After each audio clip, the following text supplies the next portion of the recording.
Hi, my name is Chris Hancock and I am the drone specialist with Sideline Power. This is another Quick Tips with Chris. Let's get started on the video. Today we are going to be talking about the Gimbal Lock. The Gimbal Lock is this little piece of plastic right here that goes over the gimbal. A lot of people think that that is a protective cover for when the aircraft is flying. That is not what it is used for. It is actually used for transportation. The gimbal actually moves independently of the aircraft to help absorb vibrations while you're filming during flight.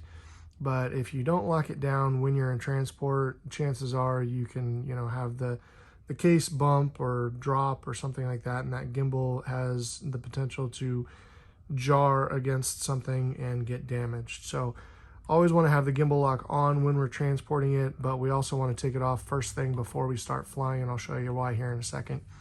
So in order to take the gimbal lock off, what we're going to do is we're going to put our finger in this little indent right here and put our thumb on the front, and we're just going to kind of squeeze. That's going to release those back clips from the aircraft frame, and then we'll just kind of pull up and forward, and that releases the gimbal and the camera. As you can see, quite a bit of play. This is very easy to move around, so this is why we want to have the gimbal lock on during transport, because all of this fluid motion, this play in the gimbal, is going to be great for stabilizing the video while the aircraft is up and recording. But it is really, really bad if you say drop the travel case and the gimbal lock is not on. This gimbal can crash against the side, the back here. It can come off to the side and break some of the points of attachment that hold that gimbal in place, and then you're in for an expensive fix.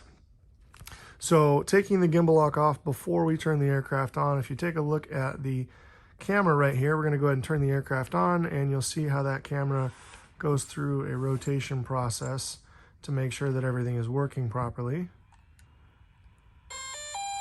So if that gimbal lock is on, that camera is not going to be able to go through that process. You are going to get an error message that says gimbal motor overload. Make sure that the gimbal lock or gimbal clamp is removed. So always want to make sure you have that off before you turn the aircraft on. Once we're ready to close it down and get ready for transport, let's turn the aircraft off. And if you look here, you can obviously see the spot for the camera.